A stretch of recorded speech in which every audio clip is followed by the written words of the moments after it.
On revient un petit peu sur le numéro 4 du journal Freedom de janvier 1887 pour prendre la seconde partie de ce journal et de vous lire un petit extrait qui est en fait un dialogue entre un citoyen, que l'on pourrait imaginer athée ou en tout cas peu attaché à la religion, socialiste face à un marin catholique protestant, voilà, puisqu'en Angleterre effectivement la religion protestante est majoritaire, et anarchistes. Donc tous deux débattent dans cet échange de leurs convictions et positions entre le socialisme et l'anarchisme, les points de convergence, mais aussi ce qui les éloigne dans les détails. Voilà, le but est dans cet échange de chacun montrer ce qui peut avoir tendance à rassembler sans pour autant réussir à trouver un accord.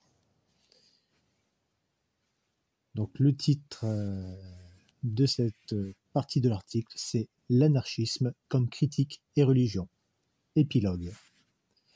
Le citoyen. Je pars pour la ville demain matin, mais pendant que nous fumons notre dernière pipe, pourriez-vous m'expliquer une ou deux choses qui m'intriguent? J'ai ruminé des jours et des nuits sur vos derniers mots sur le rivage. Critique et religion. C'est une sorte d'incantation magique que vous utilisez lorsque vous êtes acculé. Un sésame ouvre-toi pour vous sortir d'une impasse. Le marin, coincé dans une impasse. Le citoyen. Oui, chaque fois que vous êtes confronté à l'impraticabilité ou à l'inapplicabilité des principes anarchistes, dans le présent ou dans le futur assignable, vous cherchez refuge et évasion dans cette phrase sublime et hautement philosophique. En attendant, l'anarchisme est au moins la critique et la religion. Qu'est-ce que cela signifie? Les rôles des anarchistes est-il de se tenir à l'écart, de trouver les fautes et de dire non possumus à leurs frères socialistes qui ne sont pas des anarchistes? Pour la parenthèse, le non possumus était un terme utilisé par l'Église catholique dans le cadre diplomatique pour exprimer un refus de principe lié à la doctrine religieuse afin de couper court à toute réponse. Le marin, certainement pas.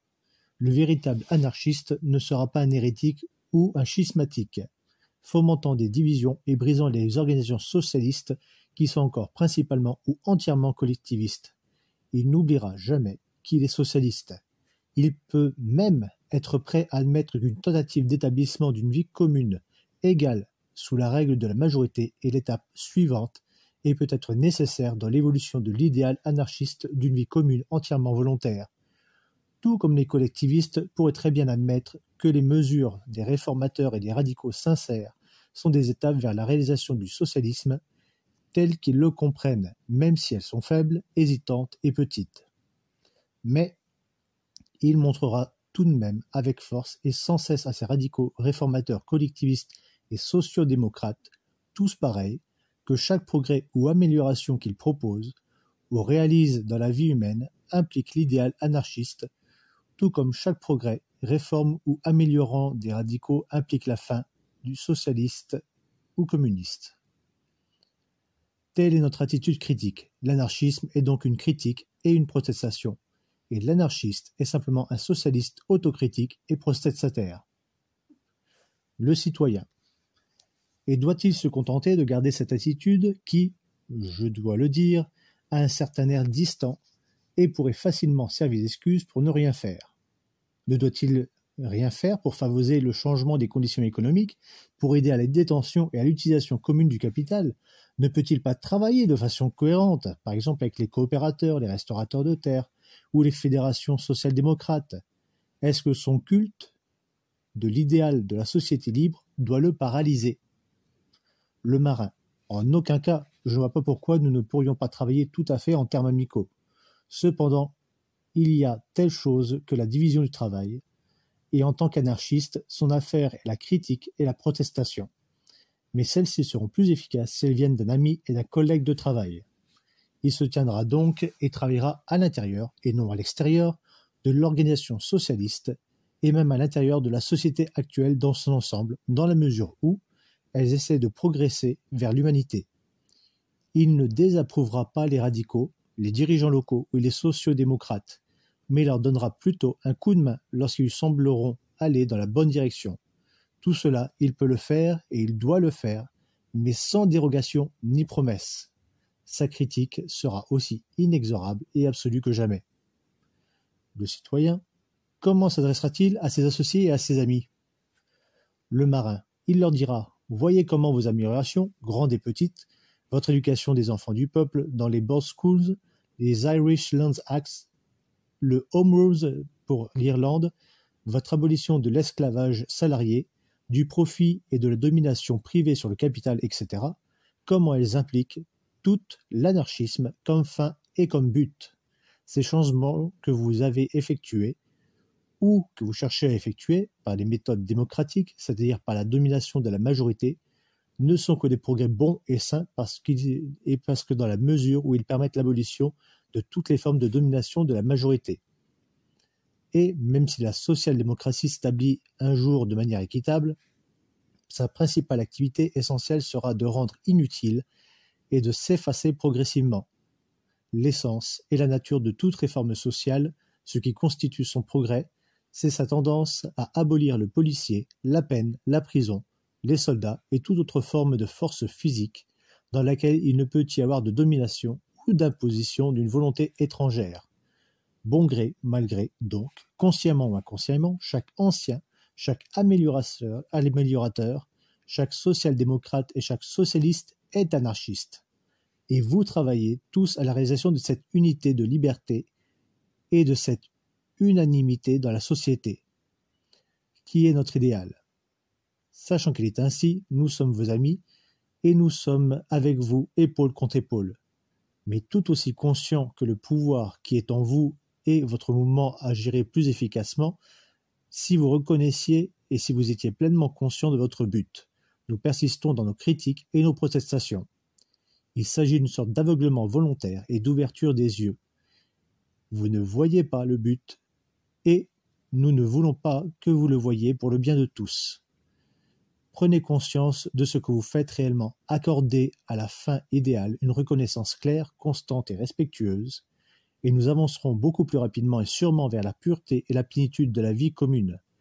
Débarrassez-vous de tous les éléments qui ne résisteront pas à l'épreuve grandiose et faillible de la liberté et de l'intégrité individuelle associée à l'unité, et il y aura moins d'arrêt, d'errance et de retour en arrière. Nous vous troublons toujours pour notre bien commun, parce que nous devons insister pour toujours appliquer notre idéal comme critère universel à chaque proposition. C'est un peu ce que nous, anarchistes, avons à dire à nos amis. Nous sommes des socialistes autocritiques. Nous appelons nos camarades à se critiquer eux-mêmes et à critiquer leurs activités, et nous leur fournissons le critère universel. Le citoyen, votre protestantisme n'est pas d'une utilité aussi évidente maintenant, alors que les socialistes ont besoin de montrer un front uni à l'ennemi. La mauvaise administration, vous donnez à l'adversaire des raisons de blasphémer et de dire « Voyez comme ces socialistes s'aiment ». Le marin, l'utilité n'est pas aussi évidente maintenant peut-être que lorsque le socialisme aura pris une plus grande emprise sur l'esprit des hommes, mais elle n'est pas, comme vous semblez le penser, pernicieuse, pourvu que nous avertissions et réprouvions en toute bonne bonté fraternelle et sans rompre l'unité de la foi socialiste. Le citoyen, la foi, cela nous amène à la religion.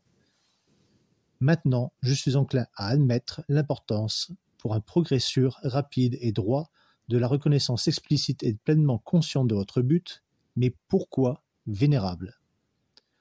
Le marin.